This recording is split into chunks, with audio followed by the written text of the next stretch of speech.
Hello everyone, रामनेट GRF channel में आपका स्वागत है। आप सब कैसे हो? उम्मीद करती हूँ आप सब अच्छे होंगे और अपनी पढ़ाई अच्छी तरीके से कर रहे होंगे। आज इस वीडियो में हम डिस्कस करेंगे जो हमारा पेपर 1 है उसकी unit 8 information communication and technology ICT. इसके आज हम 20 एमसीक्यूज़ करेंगे। ये एमसीक्यूज़ आपके लिए मोस्ट इम्पोर्टेंट हैं। बहुत सारे स्टूडेंट्स की ये डिमांड थी कि आईसीटी पर एमसीक्यूज़ लेकर आओ, तो आपके लिए ये वीडियो आज मैं लेकर आई हूँ जिसमें हम 20 एमसीक्यूज़ करेंगे। ये एमसीक्यूज़ आपके लिए बहुत ही फ़ायदेमंद होंगे। तो आइए देखते हैं हमारा पहला क्वेश्चन क्या है। तो फ्रेंड्स, अगर आप इस चैनल पर न्यू हो और आपने अभी तक इस चैनल को सब्सक्राइब नहीं किया है तो आप इसे सब्सक्राइब करें और साथ ही अपनी बेल आइकन को प्रेस कर दें, जिससे सभी वीडियोज़ के नोटिफिकेशन आपको टाइम टू टाइम मिलते रहें। क्योंकि मैं इस चैनल पर पेपर 1 और पेपर 2 हिंदी साहित्य की तैयारी बहुत ही अच्छी तरीके से करवाती हूँ, जिससे आपको एग्ज़ाम में बहुत ही ज़्यादा हेल्प मिलेगी।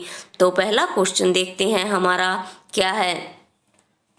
सिलिकॉन चिप्स जिनको डेटा प्रोसेसिंग के लिए प्रयोग किया जाता है, A RAM chips, B ROM chips, C microprocessor और D PROM chips.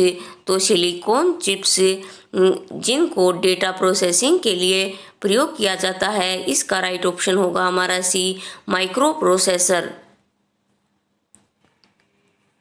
Next question है हमारा, मेटल डिस्क जो स्थायी रूप से सीलबंद और दूषण से मुक्त पात्र में रखे जाते हैं को क्या कहा जाता है? A hard disk, B floppy disk, C Winchester disk और डी उपरोक्त में से कोई नहीं। तो दूसरे का हमारा राइट ऑप्शन होगा ए हार्ड डिस्क। नेक्स्ट क्वेश्चन है, निम्नलिखित में से सभी आधुनिक कंप्यूटर किसका पर संस्करण होते हैं? ए सूचना, B floppy, D C data और डी शब्द। तो सी का हमारा राइट ऑप्शन होगा सी डेटा। और ये भी पता होना चाहिए डेटा क्या होता है।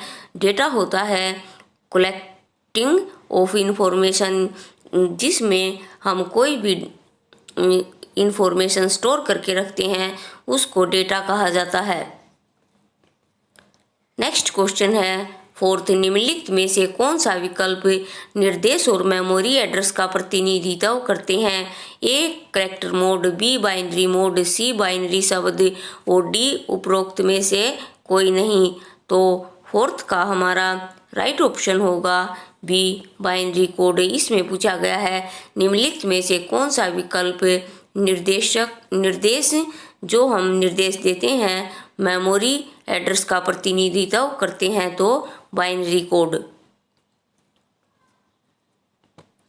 पांचवा क्वेश्चन है हमारा, निम्नलिखित में से किस पीढ़ी के कंप्यूटर का आकार सबसे अधिक था? ए पहली पीढ़ी, बी दूसरी पीढ़ी,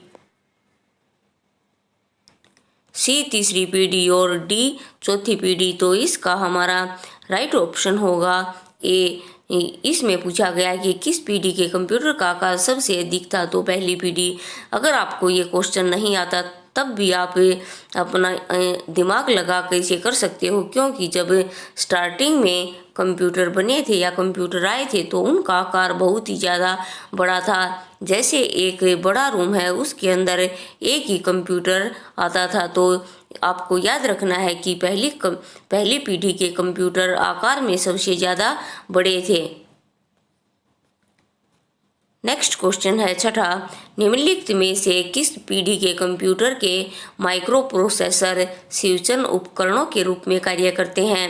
ए पहली पीढ़ी, बी दूसरी पीढ़ी, सी तीसरी पीढ़ी और डी है चौथी पीढ़ी। तो छठे का हमारा राइट ऑप्शन होगा डी चौथी पीढ़ी। इसमें पूछा गया कि किस पीढ़ी के कंप्यूटर माइक्रो प्रोसेसर सूचन उपकरण के रूप में कार्य करते हैं, तो चौथी पीढ़ी के। नेक्स्ट क्वेश्चन है सातवां, UNIAC है। A universal automatic computer, B universal array computer, C unique automatic computer और डी अनवैल्यूड ऑटोमेटिक कंप्यूटर। तो ये UNIAVAC की फुल फॉर्म है। कई बार एग्जामिनर इस तरह के भी क्वेश्चन पूछ लेता है, तो इसका राइट आंसर होगा ए, यूनिवर्सल ऑटोमेटिक कंप्यूटर। तो ये फुल फॉर्म आपको याद रखनी है। नेक्स्ट क्वेश्चन है हमारा, निम्नलिखित में से कौन सी प्रोग्रामिंग भाषा का व्यापक रूप से कंप्यूटर विज्ञान, इंजीनियरिंग और व्यापार में प्रयोग किया जाता है? ए कोबोल, बी फोर्ट्रन, सी पास्कल और डी LISP। इसमें पूछा गया है ये सभी क्या हैं, हमारी प्रोग्रामिंग लैंग्वेज हैं जिनका प्रयोग कंप्यूटर साइंस, इंजीनियरिंग और बिजनेस के लिए किया जाता है। तो इसमें पूछा गया है वो लैंग्वेज कौन सी है, तो इसका राइट ऑप्शन होगा हमारा सी, पास्कल।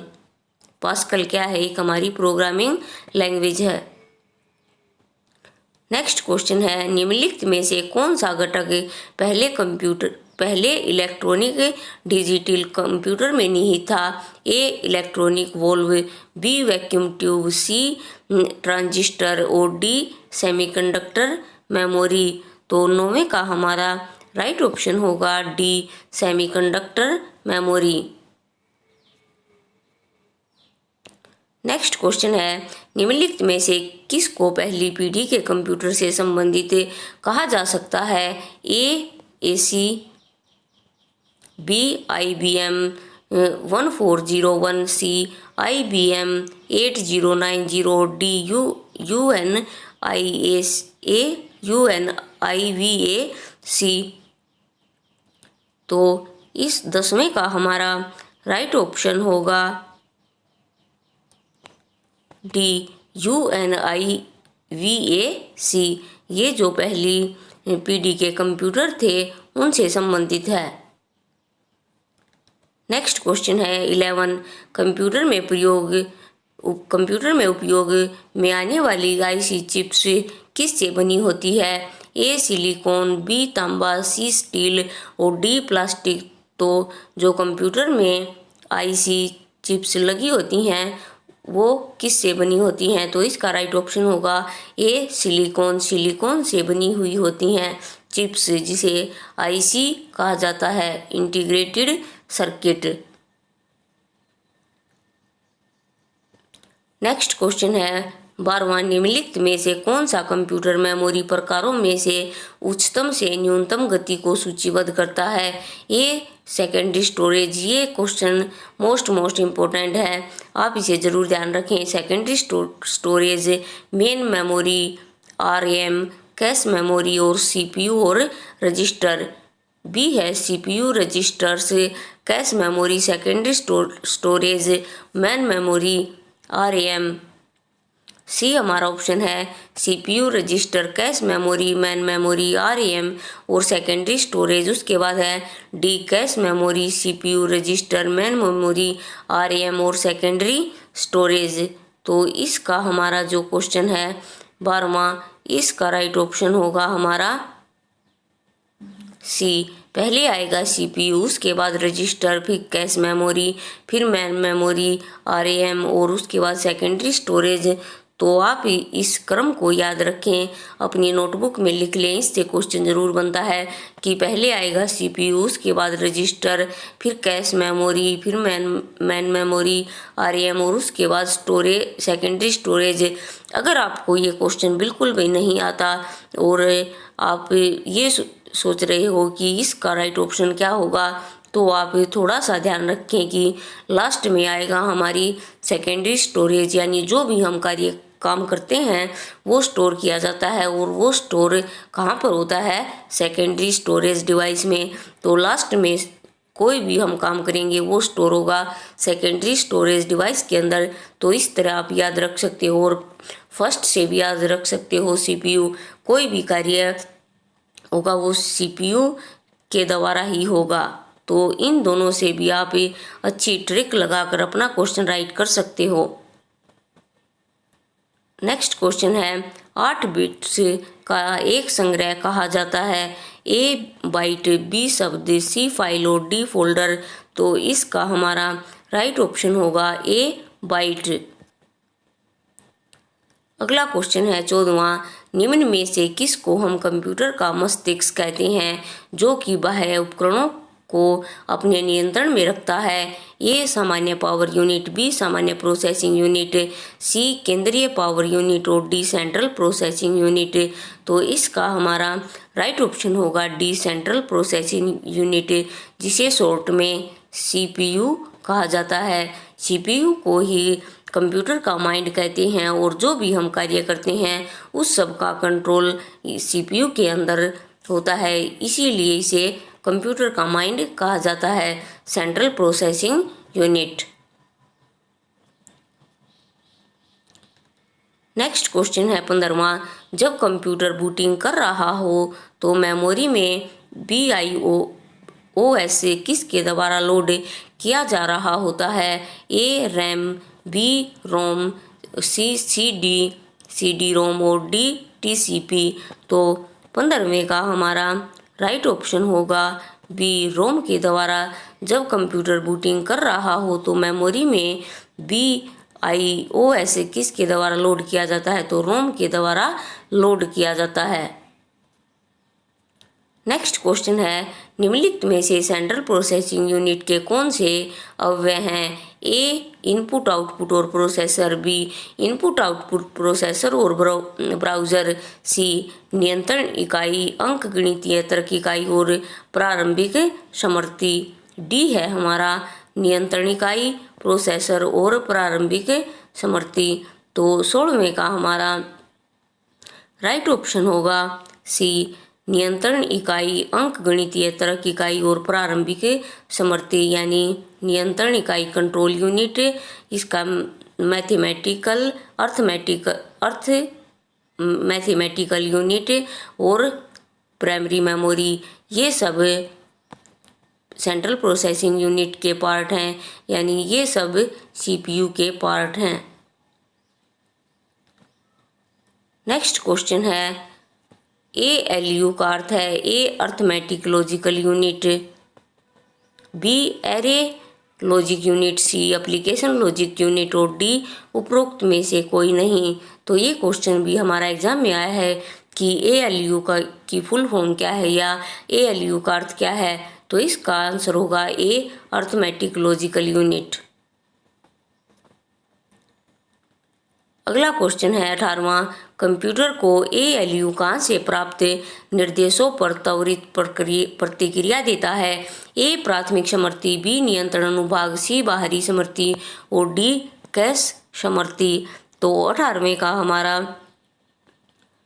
राइट ऑप्शन होगा बी नियंत्रण अनुभाग।